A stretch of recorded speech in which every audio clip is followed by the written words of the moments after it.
53년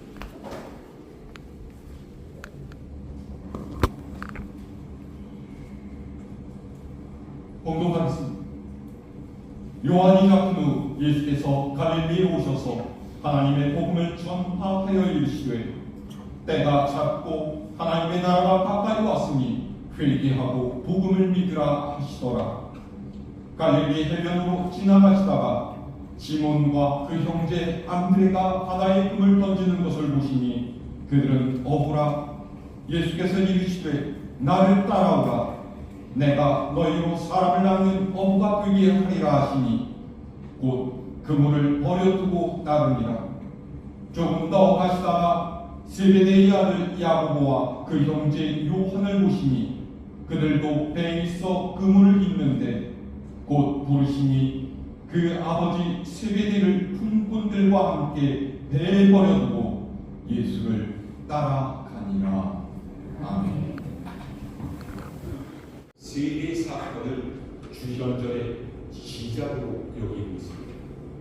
이 세례 이후에 예수님께서 말씀을 전하시고 자기 백성을 돌보시는 메시아로서의 사역을 본격적으로 시작하셨기 때문에 오늘 말씀 14절에서 15절이 바로 이것을 나타내고 있죠. 자, 오늘 말씀 14절, 15절 우리 함께 읽어볼까요? 시작. 요한이 잡힌 후 예수께서 갈릴리에 오셔서 하나님의 복음을 전파하여 이르시되 때가 찼고 하나님의 나라가 가까이 왔으니 회개하고 복음을 믿으라 하시더라. 아멘.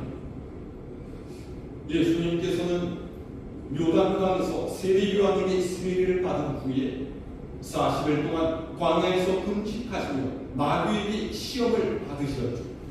그리고 그 다음에 갈릴리 호수 인근 마을인 가버나움에 오셔서 복음을 전파하시기 시작하셨습니다.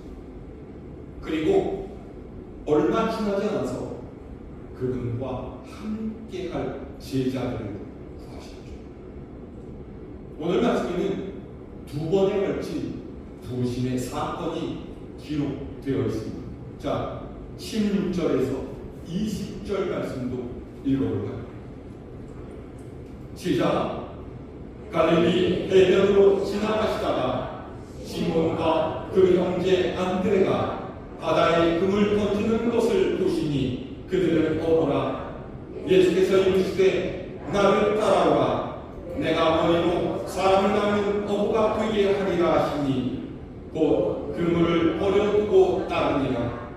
조금 더 가시다가 세베대의 아들 야고보와 그 형제 요한을 보시니 그들도 배에 있어 그물을 깃는데 곧 부르시니 그 아버지 세베대를 품꾼들과 함께 배에 버려두고 예수를 따라가니라. 아멘.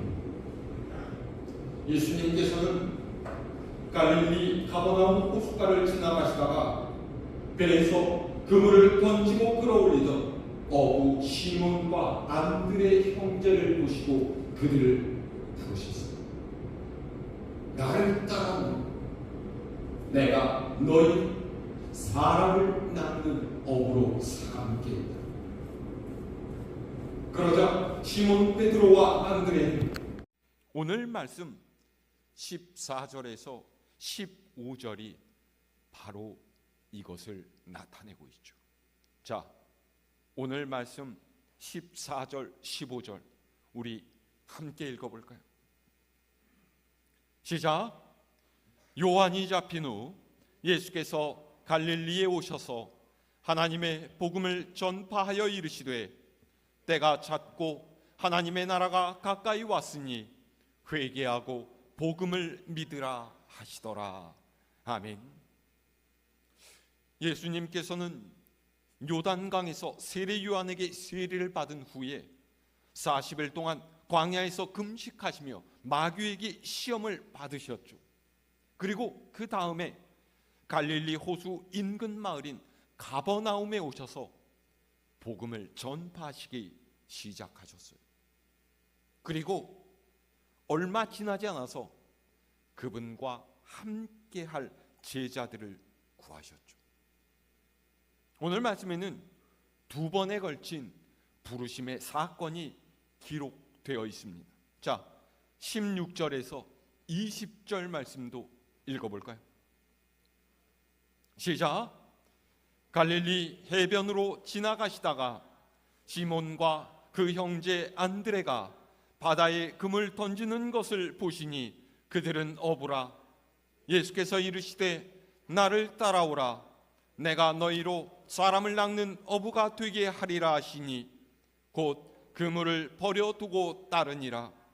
조금 더 가시다가 세베데의 아들 야고보와 그 형제 요한을 보시니 그들도 배에 있어 그물을 깁는데 곧 부르시니 그 아버지 세베데를 품꾼들과 함께 배에 버려두고 예수를 따라가니라. 아멘. 예수님께서는 갈릴리 가버나움 호숫가를 지나가시다가 배에서 그물을 던지고 끌어올리던 어부 시몬과 안드레 형제를 보시고 그들을 부르셨습니다. 나를 따라오너라. 내가 너희를 사람을 낚는 어부로 삼겠다. 그러자 시몬 베드로와 안드레는 그물을 내려놓고서 그 자리에서 예수님을 따라 나섰습니다. 예수님께서는 조금 더 길을 가시다가 배에서 그물을 깁고 있던 야고보와 요한 형제도 부르셨죠. 그러자 그들도 자신들이 하던 일을 멈추고서 즉각 예수님을 따랐습니다.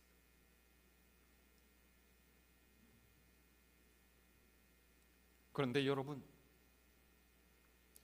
이 이야기를 보시면서 뭔가 좀 이상한 점을 느끼지 않으셨습니까?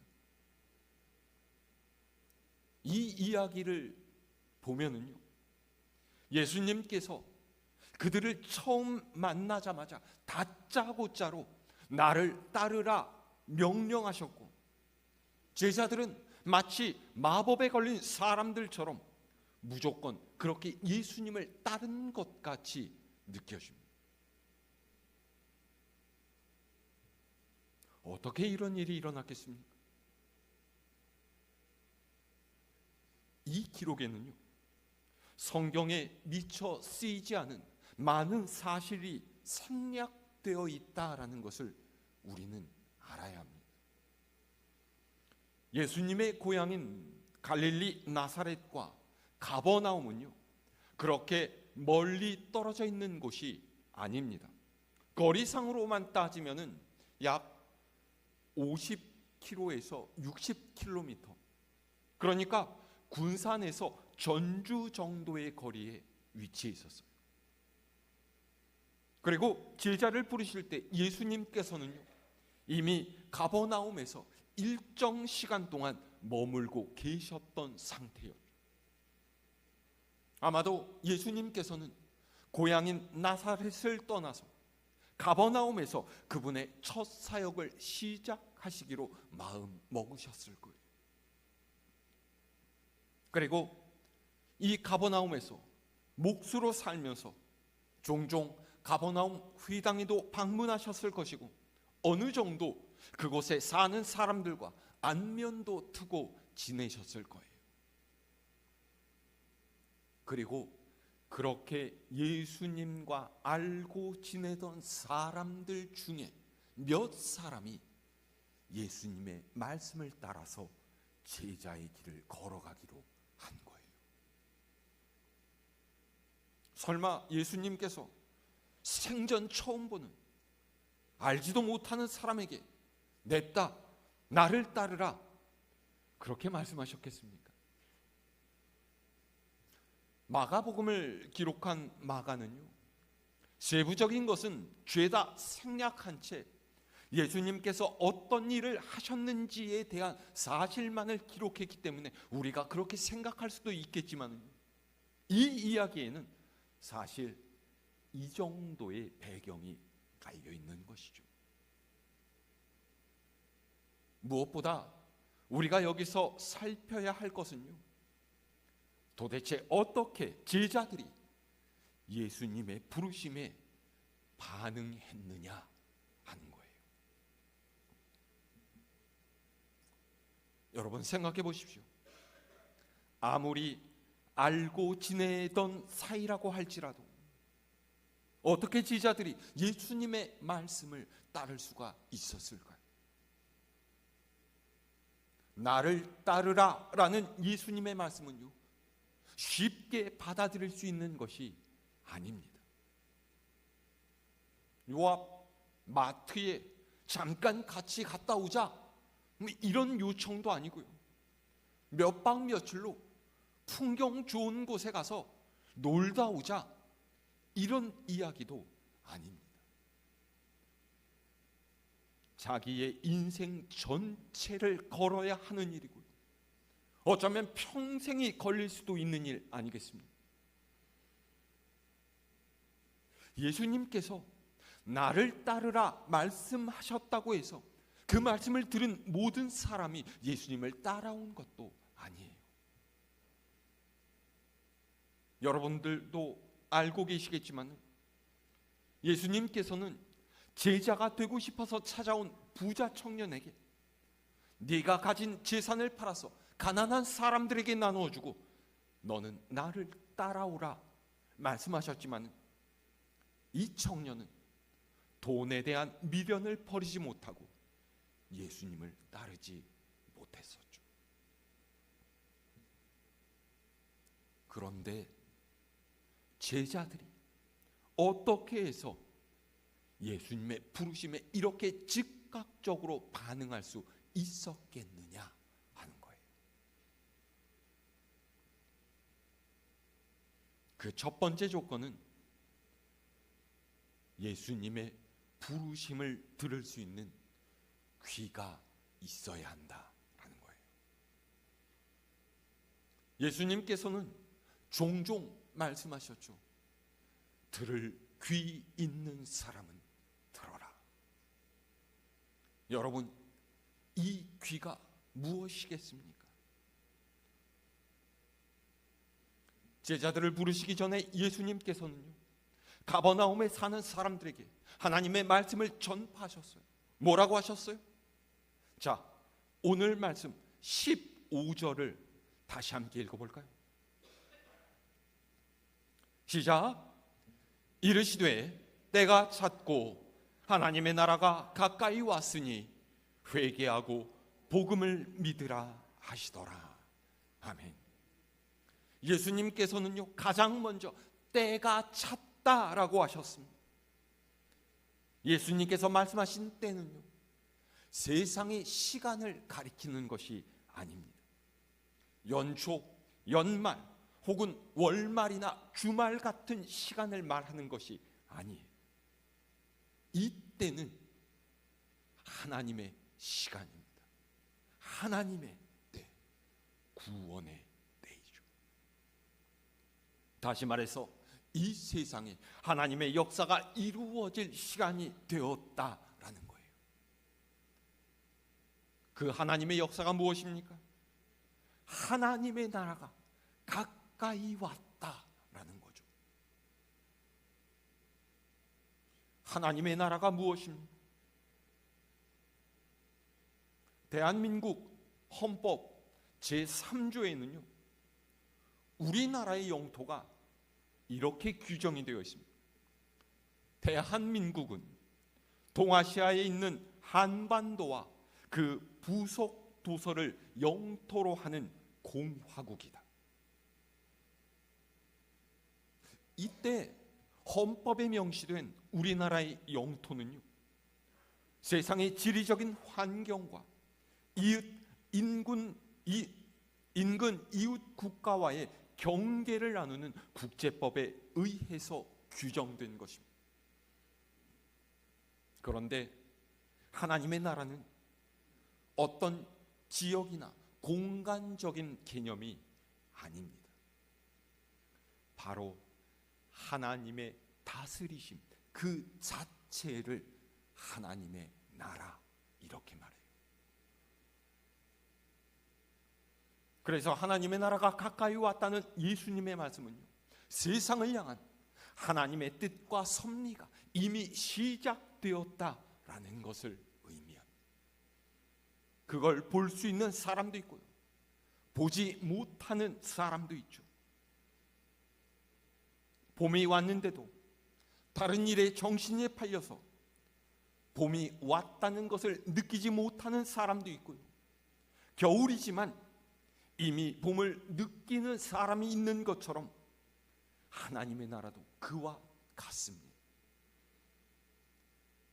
하나님의 뜻과 하나님의 하시는 일에 관심을 두고 그것을 쫓는 이는 알 수가 있지만, 그렇지 않고 세상을 따라 사는 이는 알지 못하는 거예요. 그래서 예수님께서는 하나님의 나라는 볼 수 있게 임하는 것이 아니요, 또 여기 있다 저기 있다고도 못하리니 하나님의 나라는 너희 안에 있느니라 말씀하셨죠.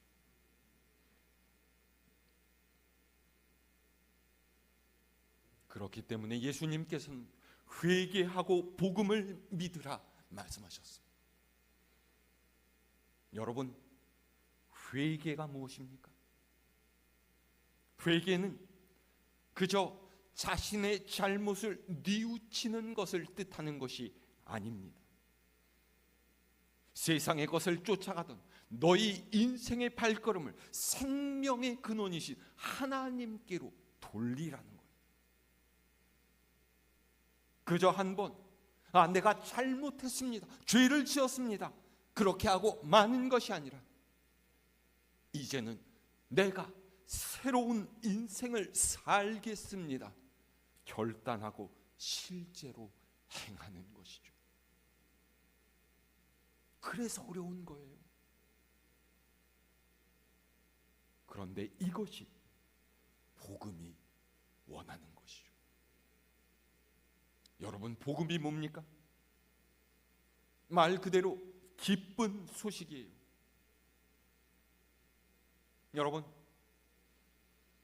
여러분들에게 기쁜 소식 무엇입니까? 돈 많이 버는 거예요? 세상에 이름을 내고 주변 사람들에게 인정받는 삶을 사는 것입니까? 병치레하지 않고 건강하게 오래 사는 거예요? 그런 것은요, 이 세상에 사는 우리를 잠깐 기쁘게 할 수 있지만은 영원한 것은 아닙니다. 진짜 복음은요, 우리의 삶의 조건이 좋아지는 것이 아니라 우리의 존재 자체가 변하는 거예요. 예수님의 말씀을 따르면 종의 신분에서 하나님의 아들과 딸이 되는 것이죠. 복음을 믿으라는 말은 우리가 죄의 종이 아니라 하나님의 아들과 딸로 살 수 있다라는 것을 믿으라는 거예요. 제가 길게 설명하지 않아도 여러분 이미 잘 알고 계시지 않습니까? 주님께서 말씀하실 말씀을 들어야 해요. 세상에 빠져 있으면요, 이 부르심이 들리지 않습니다. 마음으로 하나님의 은혜를 갈망하고 내 삶에 하나님의 역사가 이루어지기를 바라는 간절함이 있어야 돼요. 제자들은 비록 못 배우고 하루의 양식을 위해서 그날 살아가는 어부들이었지만 그들에게는 이 갈망과 간절함이 있었어요. 하나님의 말씀을 듣는 귀가 있었던 거죠. 이것이 나에게 하시는 말씀이구나, 내게 주시는 말씀이구나, 그렇게 알아들을 수 있었기에 나를 따르라 하시는 예수님의 말씀을 받아들일 수 있었던 거예요.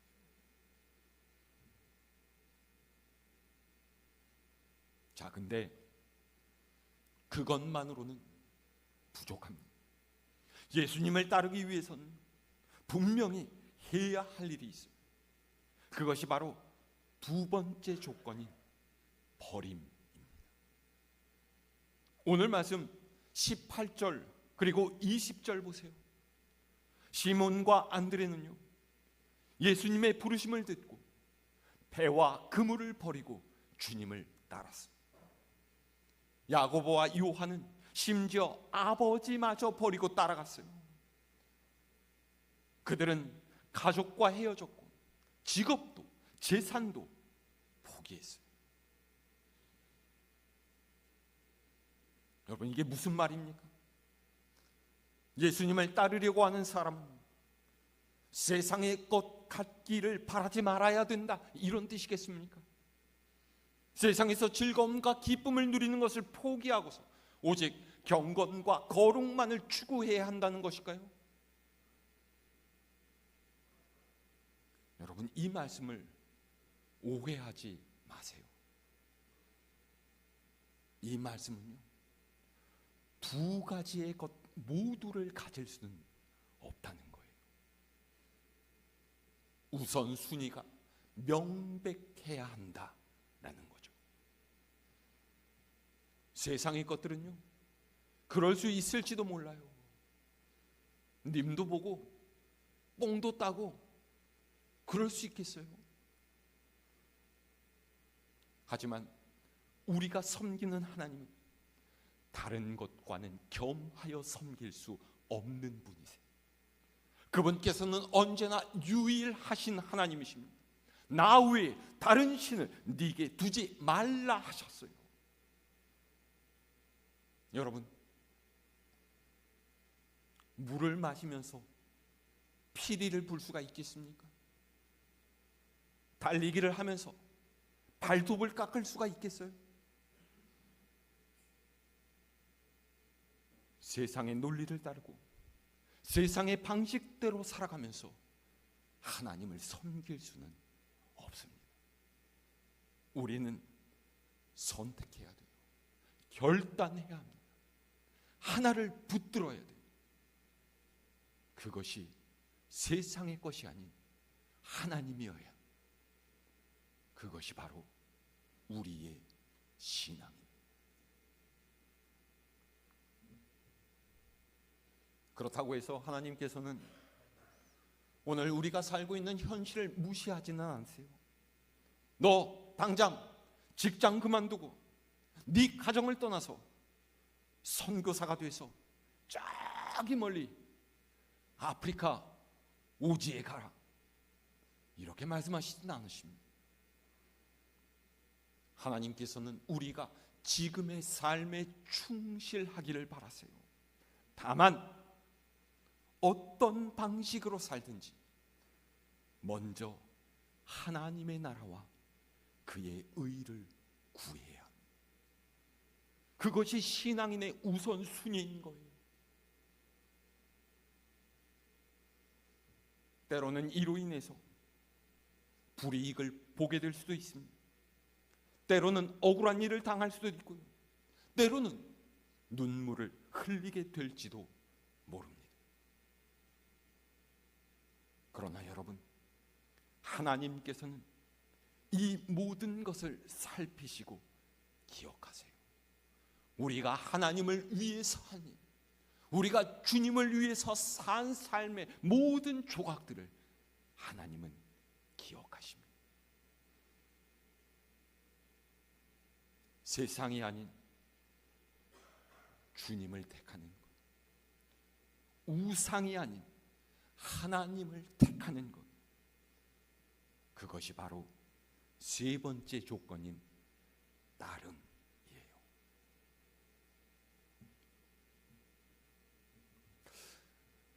주님을 따르는 게 무엇일까요?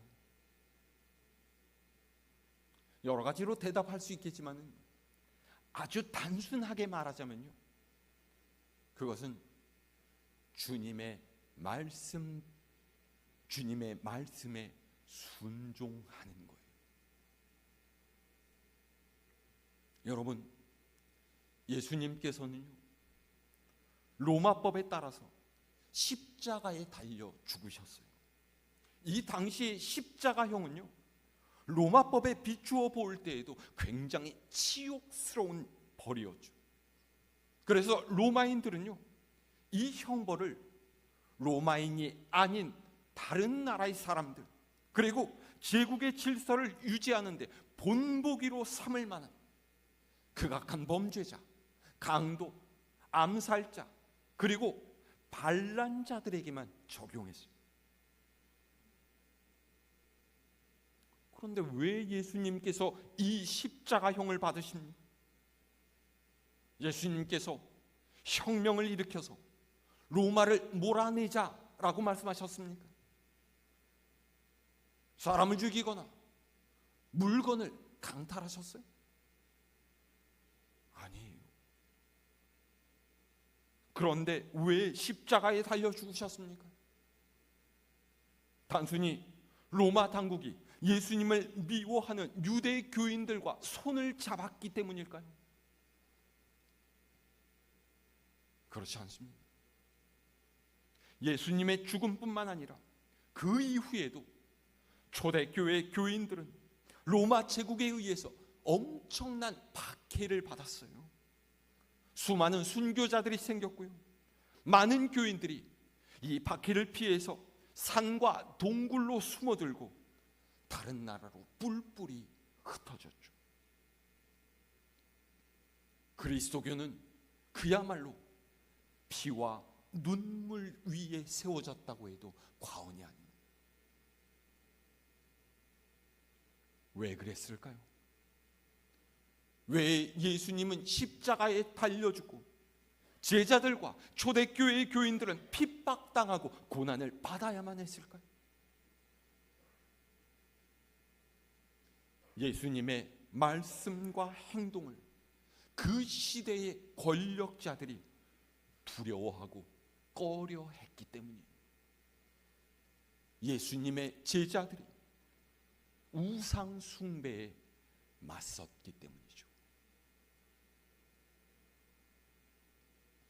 여러분, 우상 숭배가 무엇일까요? 나무나 돌을 사람 모양의 형상으로 깎아서 거기에다 절하고 무언가를 바치는 것을 우상 숭배라고 하지 않습니까? 그러나 우상 숭배는 비단 그런 것만을 말하는 것이 아니에요. 사람이 만든 것을 신처럼 섬기는 것이 우상 숭배예요. 사람의 손으로 이룬 권력, 사람의 손으로 벌어들인 재물, 사람의 손으로 만들어낸 법과 예술, 문명을 절대화하고 그것을 신처럼 떠받드는 것이 바로 우상 숭배예요. 세상 많은 사람이 아무 생각 없이 이런 것들에 환호하고 열광하면서 살아가고 있지 않습니까? 세상에서 보다 높은 자리에 올라앉으려고 자신이 쥔 권력을 절대로 놓지 않으려고 해요. 돈 버는 것을 세상의 가장 중요한 일로 삼고 그것에 목을 매고 살아가는 사람이 얼마나 많습니까? 우리는 다릅니까? 세상의 유행을 따라서 세상의 흐름대로 남과 똑같이 살려고 우리가 얼마나 노력합니까? 그런데 과연 그것이 하나님께서 원하시는 일일까요? 예수님께서 그렇게 사는 것이 마땅하다라고 우리에게 가르치셨습니까? 여러분, 세상을 부정해야 한다라는 것이 아니에요. 하나님의 자녀인 우리에게는요, 더 고귀한 가치가 있고 이루어야 할 사명이 있다라는 것을 잊지 말아야 한다라는 거예요. 그리스도인이라면 주님의 부르심을 듣고 하나님의 뜻에 반하는 것을 버리며 주님의 말씀을 따르는 인생을 살아야 합니다. 이것이 바로 주님의 제자가 가야 할 길이에요.